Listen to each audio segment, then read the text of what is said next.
Bien, jóvenes, en relación a la miocardiopatía, entonces es un tema bastante interesante, frecuente. Es una patología por la cual nosotros todavía cursamos en nuestro medio. Tenemos uno de los países que está dentro de los ramos que tiene más contagio de lo que es la cardiopatía parasitaria, no chagástica. Entonces, en la cardiopatía chagástica, aquí como ven estos dibujitos, ¿no? Vamos a ir viendo por qué hacen un papel tan importante, por qué los hemos colocado ahí. Es para la famosa amarillo. Entonces, con esta enfermedad es una zoonosis, ¿no? Hay cardiopatías virales, cardiopatías bacterianas, pero esta es una cardiopatía parasitaria, netamente parasitaria. Es una zoonosis vectorial. Bien hay historias, ¿no? Que ha sido detectado ya en el año 1909 por ¿quién me puede nombrar? Carlos Chagas. Carlos Chagas, exactamente.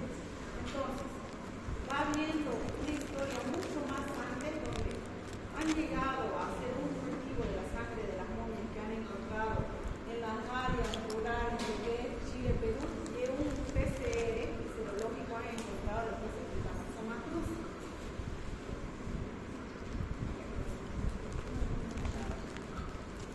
Entonces, esta enfermedad propia de las zonas rurales ha migrado a la ciudad. Nosotros, ¿no? Por el tipo de pluricultural, de áreas múltiples que tenemos en la zona, tiene afinidad por los valles. Tenemos en toda la área del valle muchos sectores que la gente ha estado migrando, no ha sido exclusividad tampoco de esa área. Hoy, más que antes, la gente migra, se moviliza. Entonces, la enfermedad de alguna manera ha llegado a ser transportada. Tenemos en nuestro medio de enfermedad, entonces va desarrollándose, ¿no? Pero con más índices, donde se llega a presentar en los valles, ¿no? Valle Grande, Costa del Valle, por la naturaleza del vector transmisor. La cardiopatía chagásica, entonces, es la causa más frecuente de miocardiopatía en América Latina, ni siquiera solo en América Latina. Causa enfermedades parasitarias en el continente. ¿Cómo lo vamos a definir? Miocardiopatía infecciosa producida por este parásito, llamado la pelita, Trypanosoma cruzi, que también afecta otras áreas como la parte neurológica, la parte digestiva. Bien puede haber una afección por las fibras miocárdicas, como también puede haber afección por lo que son las fibras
la enfermedad mayormente estaba en las áreas rurales, por su tipo de vector, pero por el movimiento poblacional socioeconómico de la gente ya ha girado a la ciudad. Entonces nosotros podemos encontrar probablemente menos índice de cantidad posible de la mujer.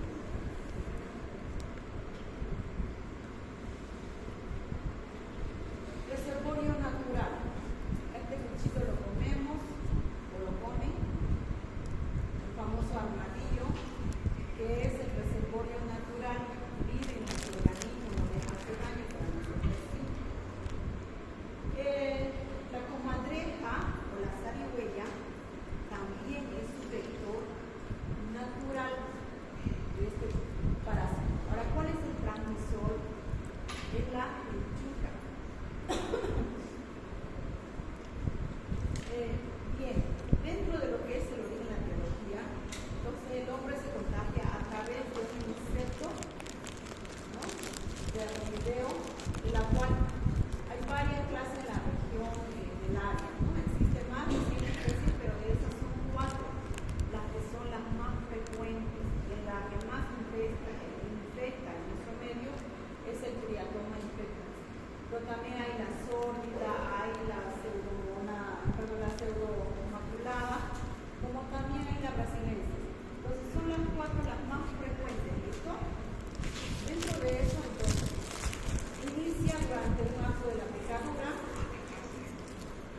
que es mediante el triatoma, que se conoce como la vinchuca.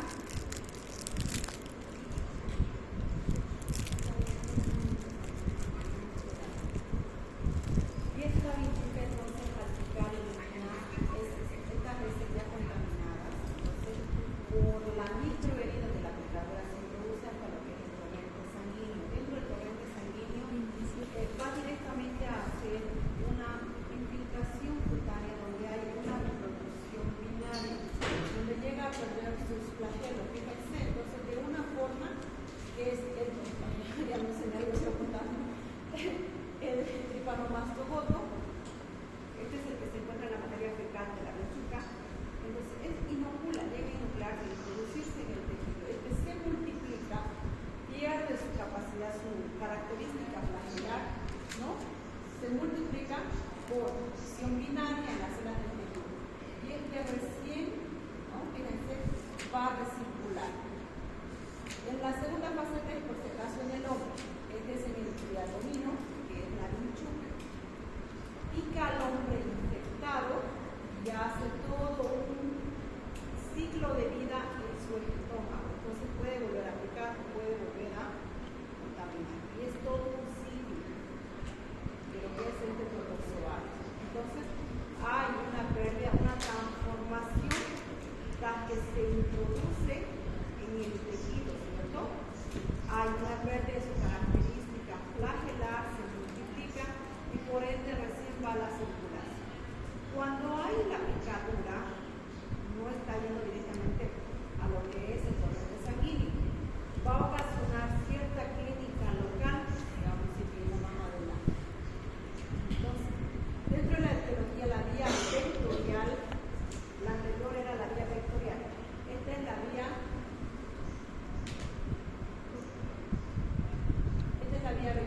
la teoría neurogénica, les habla de las reacciones inmunitarias directamente a lo que es el miocardio, como también las enfermedades microvasculares, ¿no?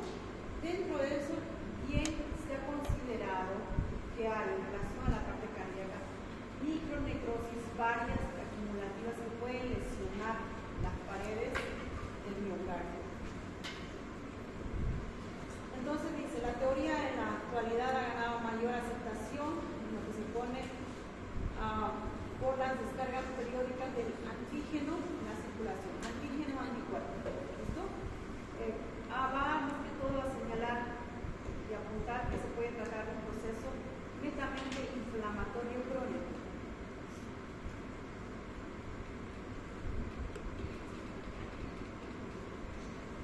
Bien, entonces hay una infección inicial, hay un periodo de latencia donde no hay sintomatología, donde no se ve todavía la clínica que puede desarrollar y hasta llegar directamente a un trastorno del ritmo de la conducción. Se considera dentro de las causas de muerte súbita una de las causas que podría ocasionar muerte súbita por largo periodo de latencia. ¿Listo? En su forma aguda, les dije que todavía no entra la circulación, hay todavía clínica local donde vamos a poder ver. Fíjense este tema palpebral. Esto les habla de lo que es el signo de Romaña, edema particular de la conjuntivitis. Les habla de lo que es el chagoma, lo del bracito, es una lesión figurada, eritematosa, más que todo se da en la área de la picadura. Aparición de ganglios, ¿no? Bilaterales, dolorosos y fiebre. Entonces, siempre ha sido pregunta de examen y son características. ¿Cuál es la clínica de la forma aguda de lo que es la neuropatia chagásica o de la enfermedad del Chagas? Entonces, les da para descartar o para nombrar lo que llega a ser el signo de Romaña y chagoma de inoculación. Entonces, tienen estas características, ustedes ya lo han visto en semiología, lo han visto en parasitología, lo estamos mencionando porque corresponde también a considerar dentro de lo que es el desarrollo de la neuropatia chagásica. Entonces, en su forma aguda, puede aparecer en una primera instancia solo disnea, mayormente ya, esto a la larga desarrolla bloqueos ventriculares, esto hay una disfunción con alteraciones en la onda arterial, hay alteraciones de conducción de ritmo. En algunos enfermos aparecen manifestaciones meningoencefálicas, ¿listo? Que junto con las cardíacas son responsables del fallecimiento. Entonces el paciente puede estar caminando, dice, ¿no? Yo andaba, estaba sano y de repente caí y se murió, no se supo la causa. Entonces son las cosas que pueden dar muerte súbita. En su forma de latencia. En su forma de latencia, entonces fíjense que no hay síntomas. No hay síntomas. Pero la serología les va a dar positiva. Serología para Chagas positiva. Electrocardiograma normal. Radiograma normal.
¿Qué exámenes tenemos que pedir? Gota o concentración de stroke,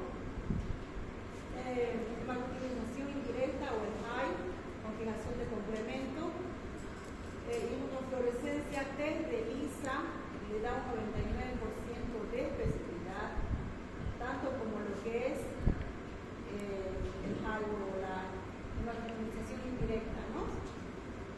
Ahora, el seno diagnóstico es muy, ya en realidad ya no se lo utiliza, ¿no? No se lo utiliza, al menos que tenga alguna reacción el paciente, que no tolere cierto tipo de reactivos. Y ahora, ¿cuáles son los de gabinete? ¿Cuáles los que sí son los que apuntan o los que son referentes a la enfermedad? Radiografía de tórax, ¿no? Vamos a considerar la cardiomegalia, vamos a determinar signos de congestión, electrocardiograma, alteración de conducción, de ritmo, ecocardiograma, vamos a ver lo que son la función ventricular, ¿ya? Y también el engrosamiento o la dilatación de las paredes. Estudio de Holter es hacer un electrocardiograma durante unas 24 horas. Puede que una actividad sedentaria en la mañana no haya alteración de ritmo, pero puede que en la tarde el paciente tenga una actividad mucho más estresante, entonces haya esa alteración de ritmo. Entonces, no siempre el electrocardiograma normal capta todo un suceso, ¿no?, de actividades por el cual se modifica la función cardíaca.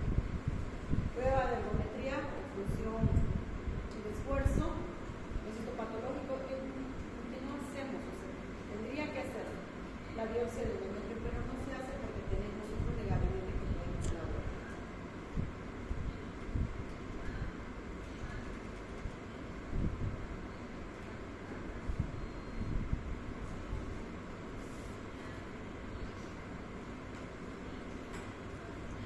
El diagnóstico clínico, entonces, dentro de los laboratorios, inmunofluorescencia indirecta positiva, el ISA positivo, tenemos lo que es el índice de cardiomegalia mayor a 0,5, donde vamos a llegar al ángulo ortopédico izquierdo al derecho, más la medida del área más dilatada, el área cardíaca más dilatada, del lado derecho. Entonces, aquí está la fórmula A más B dividido sobre C. Tendría que darnos, si es que hay una cardiomegalia, y luego ya nos clasifica cardiomegalia grado 1, grado 2, de todas las medidas, que tendría que estar arriba de C. Que también vamos a ver en la placa signos de congestión, las famosas alas de mariposa. Entonces, y en el electrocardiograma, ¿qué es lo que vamos a encontrar? Les habla de lo que es la disfunción ventricular, y eso es relativo bien a lo que es el delineado de lo que es el complejo QRS y también la onda P. ¿Listo? Entonces ahí les habla de un bloqueo completo de rama derecha. Es lo que más frecuentemente da. Lo que más frecuentemente. En raras ocasiones puede dar el bloqueo de rama izquierda. Nosotros en el corazón, en la inervación, tenemos rama izquierda y rama derecha, ¿cierto? Por cierta fisiología tiene afinidad más con la rama derecha. Entonces todo ese segmento que inerva más a lo que es los ventrículos va a tener una afectación. Donde se ve el bloqueo de esta forma. Fíjense, bloqueo de rama derecha, las famosas orejitas de conejo que van a ver. Dentro de las segmentaciones del electrocardiograma, la derivación 2, por eso les dicen, pidan la derivación 2 como de 2 largos, ¿cierto? El de 2 largos, ¿cuál es de 2 largos? No, la derivación 2, pero un poco más prolongado, para que puedan ustedes ver mayor cantidad de alteraciones que tengan. Entonces van a ver esta figura de las orejas de conejo cuando hay un bloqueo de rama derecha, ¿ya? O bloqueo de rama izquierda cuando hay una depresión de la onda. Extrasístoles ventriculares aisladas repetidas, la zona eléctrica inactiva o las aquinesias, bloqueos auriculoventriculares poco frecuentes, y dentro de las menos frecuentes también está bloqueo de rama izquierda, disfunción sinusal, taquicardia supraventricular o la fibrilación fibrilación auricular. Es como si el electro tuviera artefacto, ¿no? Estuviera temblando. Y es justamente de esa forma que el corazón no está haciendo una contracción, o sea, está tan grande que no puede contraerse, no puede hacer la diástole por lo grande que está en el hospital. Simplemente hace un pequeño movimiento, y ese pequeño movimiento como si estuviera batiéndose. ¿Listo? Y eso es lo que se traduce en esas pequeñas ondas varias. Cuando vean ustedes esa característica, es una fibrilación auricular. ¿Para qué nos sirve el ecocardiograma? Nos va a ayudar a determinar alteraciones segmentarias de la contractividad del miocardio. Hemos hablado que hay una alteración de la lesión de las fibras nerviosas cardíacas, ¿cierto? De las ramas tanto derecha izquierda. Esto se va a traducir en la alteración segmentaria de la contractividad del miocardio. Puede haber aneurisma o dilataciones de la pared, porque hemos hablado que dentro de su patogénesis hay una necrosis acumulativa, ¿cierto? Por la posible, porque no hay una patogénesis exacta, por la posible destrucción de las enzimas del epanostomatosis. Entonces, esas paredes quedan tan débiles que se dilatan. Esas dilataciones llegan a ser entonces unos aneurismas, sobre todo en la pared posterior. Hay hipocinesia, asinesia, cardiopatía dilatada, ¿ya? Dilatación y función del ventrículo, sobre todo derecho. Si hay una lesión del ventrículo derecho, ¿qué es lo que vamos a encontrar? ¿Cuál es la característica que tendría que tener? ¿Una insuficiencia cardíaca izquierda o una insuficiencia cardíaca derecha? Exacto, derecha. Porque este ventrículo se tiene que contraer para llevar toda la sangre que le entra a la aurícula derecha, que ha recogido de los pies, ha recogido de las extremidades superiores, de todas las áreas, y no tiene esa fuerza de contracción para poder mandar a dónde, a los pulmones. Entonces hay una retención, ¿no? Y por ende va a haber edema en extremidades inferiores, puede haber oligoanuria a nivel renal por la capacidad de contracción, por la fuerza.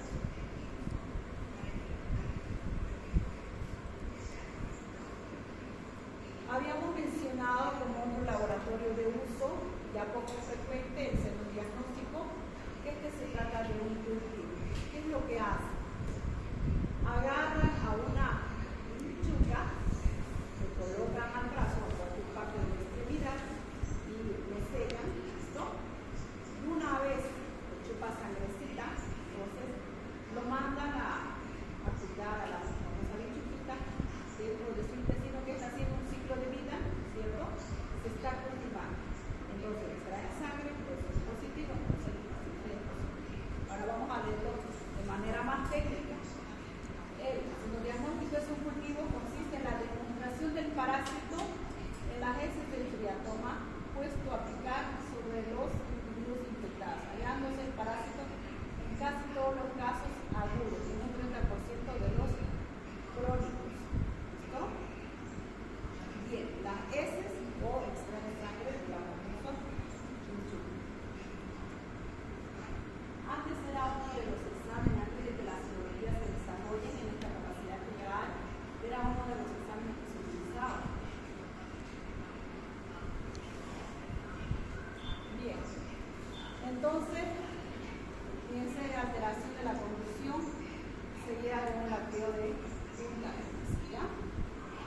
Hay aneurisma, formación de trombos, evolucionando a la dilatación de las cavidades cardíacas, originando cuadros de insuficiencia cardíaca, lo que hemos mencionado hace un momento. La insuficiencia cardíaca junto con las arritmias son una de las causas de muerte. ¿Por qué una fibrilación puede ser una causa de muerte?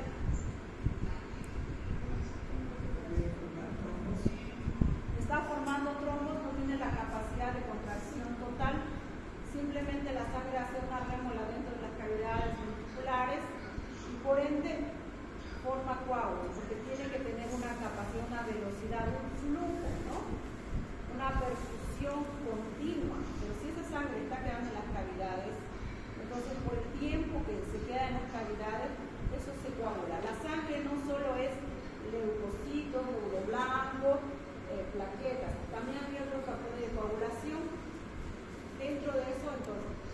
cuando la sangre se queda mayor tiempo en una cavidad, la característica entonces es que llegue a formar un trombo. En la fibrilación, a lo mejor la fibrilación auricular, lo único que hace es tipo un aleteo, un movimiento ligero que se quiere contraer, no tiene capacidad. O sea, no es lo mismo una contracción total, ¿cierto? Como de un globo de carnaval, nosotros podemos contraerlo, o sea, apretarlo, ¿cierto?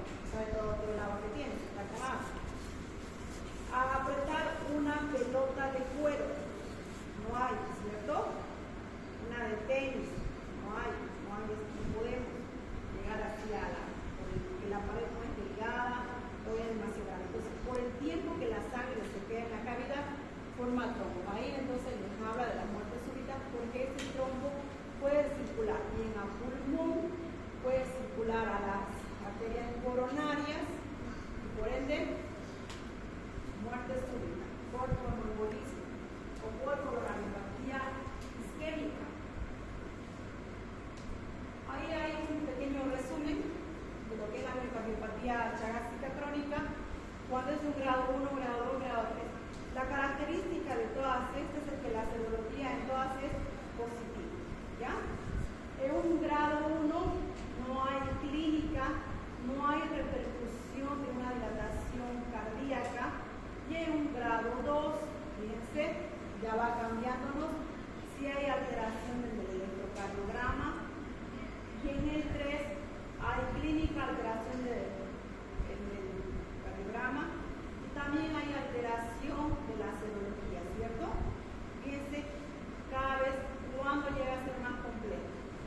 En este grado 3, por ejemplo, la indicación de marcapaso es inminente, la posibilidad de muerte es inminente. El paciente se queda retenido en el hospital hasta considerar una conducta ya mucho más agresiva y definitiva. También es una de las causas para poder anticoagular al paciente. Entonces, diagnóstico vamos a hacer mediante 4 cosas: datos clínicos, hallazgos, laboratorial e imagen. ¿Listo? Sobre todo eso. Si me dice vengo de Valle Grande, me cuesta caminar, mis pies están hinchados, ¿qué voy a pensar? En una miocardiopatía chagásica. Entonces le tendré que pedir una serología para Chagas, una radiografía, un electrocardiograma. Y si me dice vengo también de Potosí, vivo por Linares, esa zona también es valle, hay una gran cantidad de estos vectores, ¿cierto? Nos habla de casas rústicas, entonces también, más aún si tiene clínica.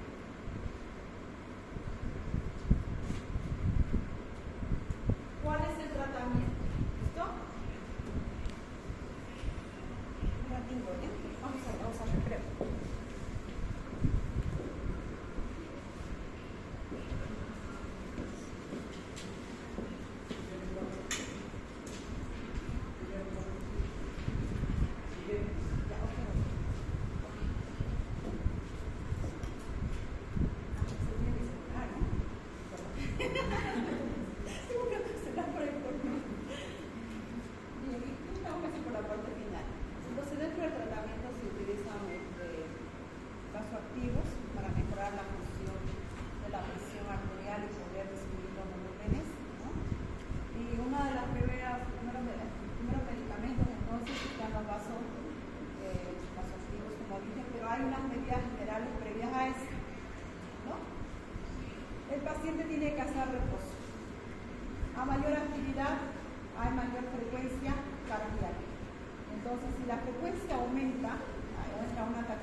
Lo que es el acúmulo de sodio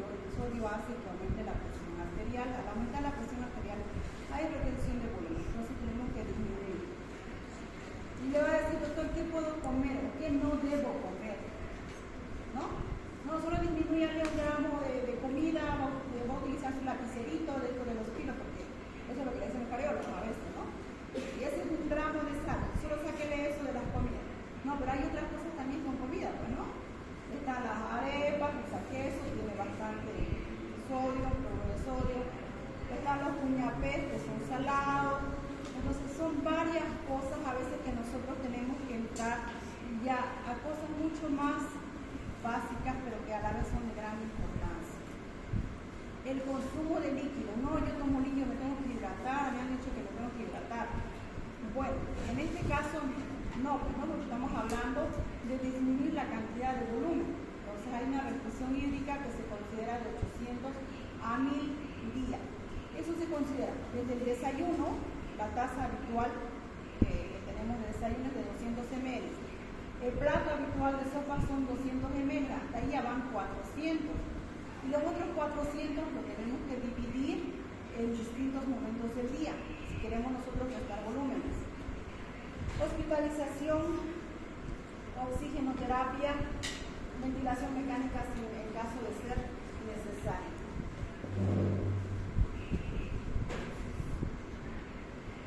Bueno, ahí está la medicación. Nitroglicerina endovenosa como un vasodilatador. Furosemida, damoxil volúmenes. En relación a la furosemida, por ejemplo, es una indicación en primera instancia. Pero ya ustedes más adelante en su práctica van a ver si el paciente está con un potasio bajo, porque es un gran depresor de potasio, llegarán a utilizar retenedores de potasio, valores de potasio, como la esprogalactona, van a ser dosis equivalentes. Entonces empezamos con furosemida 40 miligramos, la presentación es de 10 y de 20 miligramos, vienen ampolla y vienen tableta. Entonces ustedes ya van regulando. Ahí viene la importancia, y lo vamos a ver en nefrología, ¿por qué hacer el control de volumen? ¿Listo? ¿Por qué tenemos que controlar volumen? Y ahí entonces nos mandan a medir la orina, ¿no? Derecho de piso es hacer diuresis, anotar cuánto orina su paciente, cuánto en 24 horas, cuánto en 10 horas, cuánto en 5 minutos, cuánto en 1 minuto. Entonces es importante, si una tabletita de 40 le mandó a orinar 2 litros, el paciente está deshidratado, entonces tenemos que regular, ¿no? Regulando. Entonces no es exactamente a usted le voy a dar 3 tabletas, a usted 4, no. Es según la evolución. Por eso es que el paciente tiene que quedarse para medir volúmenes de depresión en relación a la función de la medicación. En Alapril, 2.5 diarios, depende de la respuesta de la presión arterial, ¿no?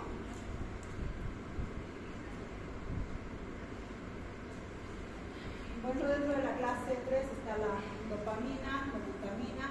Ya esto ya es un caso nuevo de la internación, que ya se maneja de insuficiencia cardíaca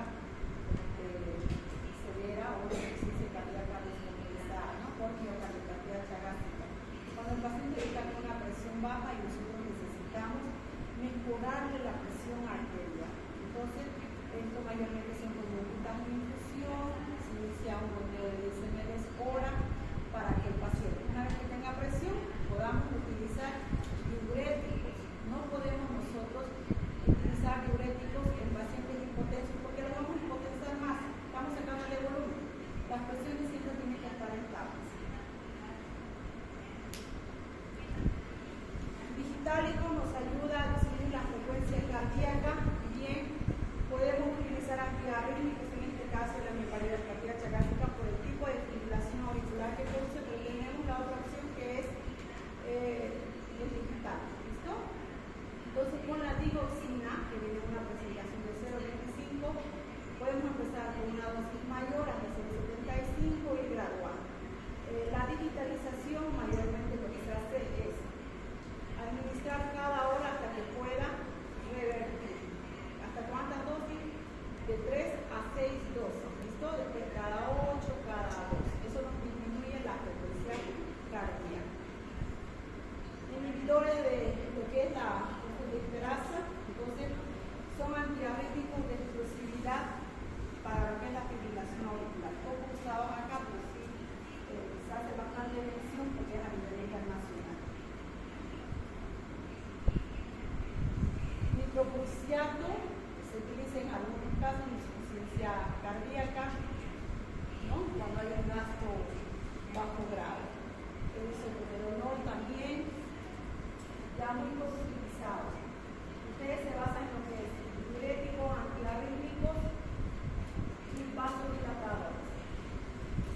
circulación llega a disminuir.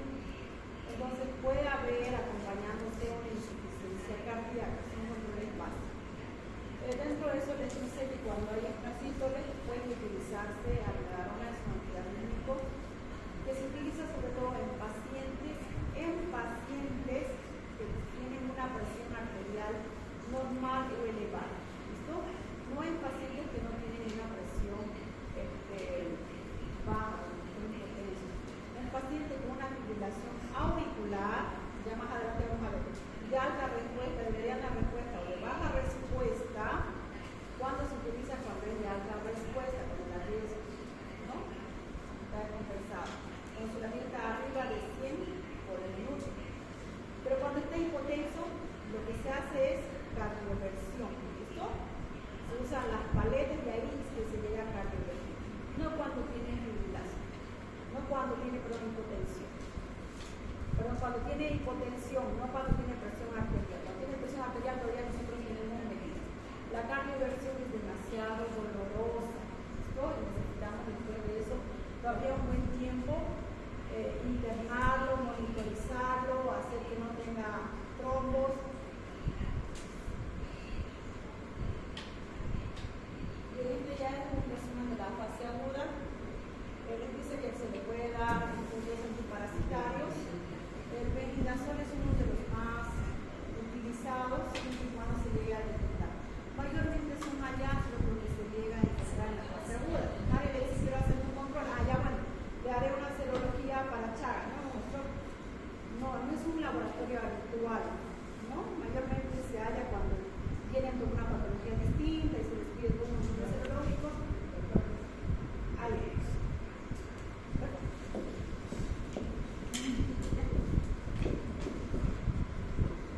Estaba esperando eso mucho y la maestría que voy a hacer en de las muertes maternas prevenibles. ¿Cuáles son las características? ¿Cuáles son los factores de riesgo? Es interesante. Bien, vamos a continuar con el tema. Entonces, hay un tratamiento para la fase aguda donde hacen mención a dos medicamentos, el Midazol y el otro que es el Infusimox, ambas durante lo que tiene tratamiento de 60 días. La cosa es detectar al paciente en fase aguda, ¿no? Son raras veces que vamos a detectar. Estos medicamentos han entrado a una metaanálisis donde no se ha visto una gran ventaja, ¿no? Es una ventaja mínima. De cualquier manera, sigue lo que es la función. El Midazol, estamos con una dosis para adultos de 5 miligramos kilogramos día. Si pesa 70, estaríamos hablando de cuántos miligramos.